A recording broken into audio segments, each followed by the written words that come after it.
Hey, I wanted to show you today how to make a really easy fall syrup. It's basically like a fall spice syrup. And I've done the recipe before was in my Ghoulish Gourmet Halloween cookbook. And what I did is I used water and coconut sugar or brown sugar. And you can make it that way as well. Today we're going to make one with maple syrup. So basically what we're doing is infusing the maple syrup with all of these spices. And we're going to do that in the Instant Pot today. So I'm going to show you how that setup is going to work a little bit and talk about that. I'm going to show you from overhead. If you have any questions, please ask while the video is going on. I am actually on vacation when this goes up, so I will check it from probably Universal Studios in the Harry Potter world. And so hopefully I'll have some ideas for you. But let me change cameras and I'll do this for you real quick. So what we're going to do is we're going to put the maple syrup and the spices in a mason jar. So we've got about 7 or 8 cinnamon sticks, some whole allspice berries, and then we have some whole cloves and whole cardamom. I prefer using that to ground because it doesn't really make a mess. And I'm going to pour, this is 8 ounces. Of just really the cheapest maple syrup. I think it was like $5.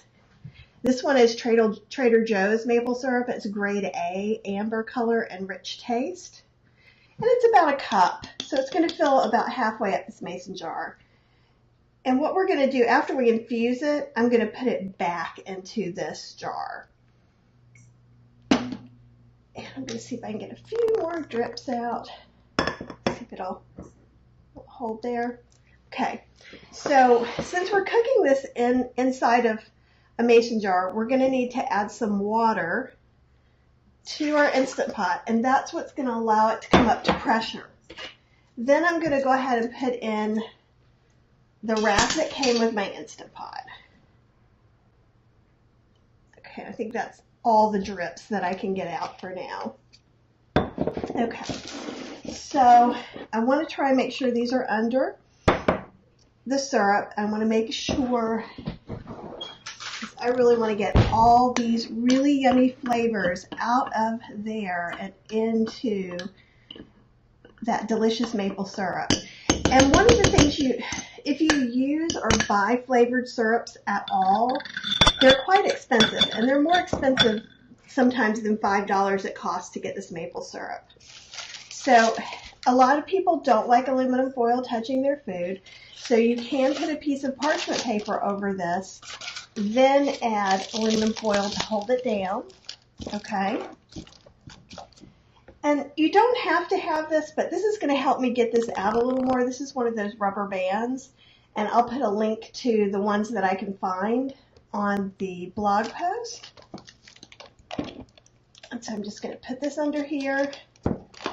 And then what's cool is because there's 4 little guys here, you can kind of stretch it out and really hold things on well. Also, we can pick it up. And that's going to be less hot because it's made out of silicone than this. So what I'm going to do is take this and put it on the rack. And this is a 6-quart Instant Pot. You could do this in a 3-quart. Just make sure your jar is low enough, right? And then you could also do it in a 3-quart. Make it sure your jar's low enough. If you're doing it in 8-quart, you might want to add like an extra cup of water because it's the water on the bottom that's bringing this to pressure. While it's being cooked under pressure, what's happening is that's helping it extract all those yummy flavors from the cloves and the cardamom and the allspice and the cinnamon. So basically we're making an infused maple syrup, but you can also then use that either on pancakes or waffles. You could put it in a cocktail. You could put it in your coffee, which is so yummy. So basically what I'm going to do is I'm going to put the lid on, make sure it's at sealing, and then I'm going to put it on either manual or pressure cook, and we're going to go ahead and let it go for 30 minutes. So since this is just a regular duo, once I press that, it's going to start and it'll beep saying, hello, I'm ready to go. If you're cooking in an ultra model, which is the one with a little dial, You have to make sure to hit the start button after you put your time in or it won't start. Now with this being in a jar, it doesn't really matter if we're going to do natural pressure release or manual pressure release. So we're just going to let that go and see what happens. So I'm going to speed this up a little bit, and then I will come back when I can release it and show you a little bit more.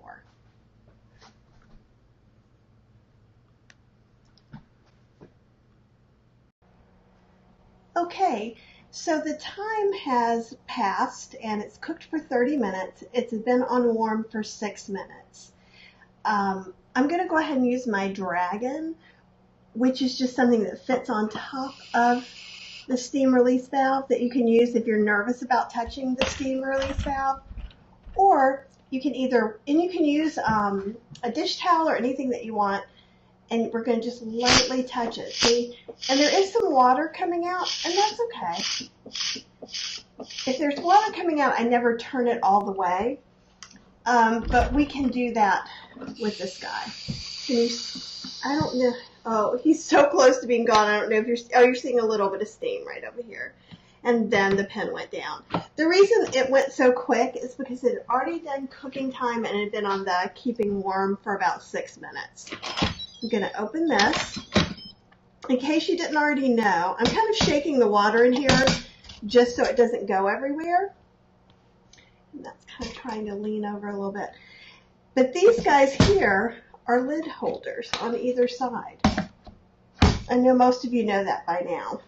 So I'm going to move my trivet over and move this guy a little bit. And let me see how hot that is. It's a little bit hot. So I'm actually going to do it like this. I'm just going to stick a wooden stick under and bring this over here. Okay. So what you want to know is that when these jars come out, they are just really, really, really hot.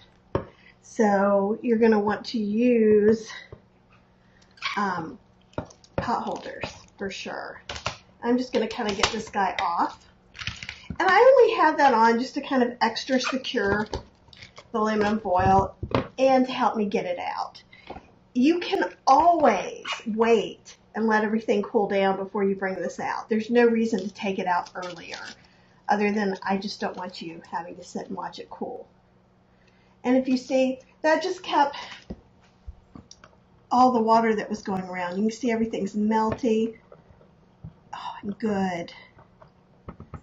And I am going to snag a little taste of it and see how infused it is right now.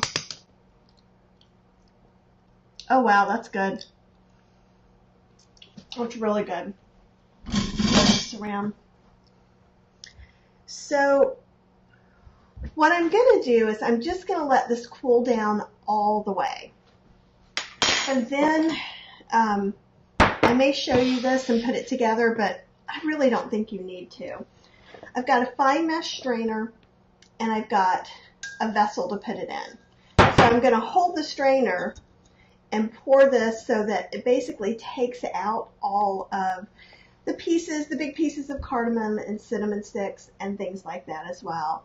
And what I would suggest you do with those after you get them is rinse them off really well and then put them in a pot with water and heat it up.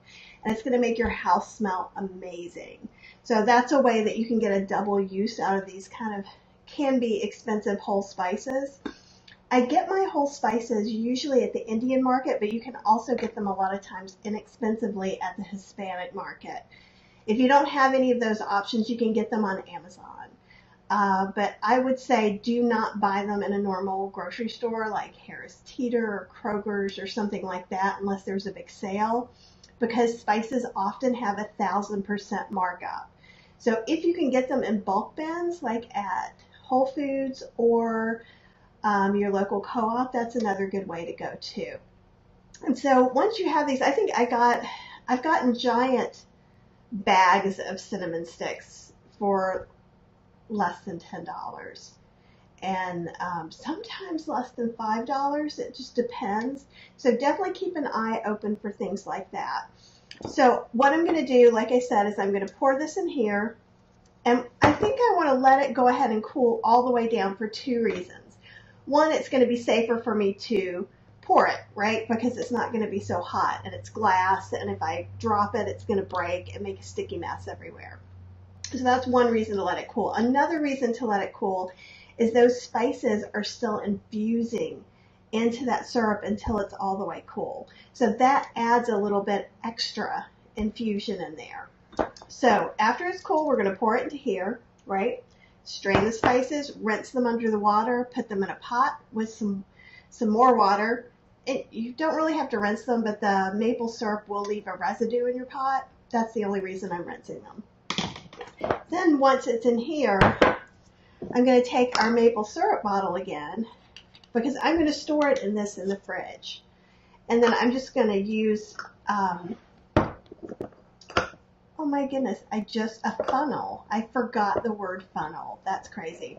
And then we're pretending this is full of syrup, and we're just going to pour it in here after it's cool. And then so save your container.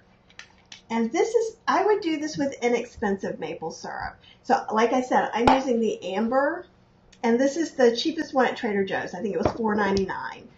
And this will make a lot of spiced coffees. You could use it in warm or cold apple cider.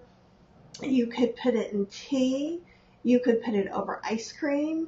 You could put it over pancakes, waffles. Ooh, baked apples. You could bake apples with it, and that would be pretty awesome too. Maybe sliced apples, and then put it in a cast iron Dutch oven and put them in the oven. Or you could do something in a smaller version and put it in your air fryer. So hopefully this spiced fall syrup gives you some ideas. And it's also great with rum or a bourbon cocktail if you want to do something like that. You can easily make a mocktail by just using apple juice or apple cider. And so when I have a big holiday party, Halloween or any holiday, I always have a cocktail and a mocktail. So it's always nice that if you have a syrup, you have the option of which way that you go, depending on how many guests you have who imbibe and how many guests who decide not to have any alcohol at all. And you can make them both delicious drinks. So if you have any questions, I don't think you need to see the whole process of straining and pouring, but if you do, let me know and I'll make a different video for you. But have a great week and get ready for Halloween because it's going to be fun.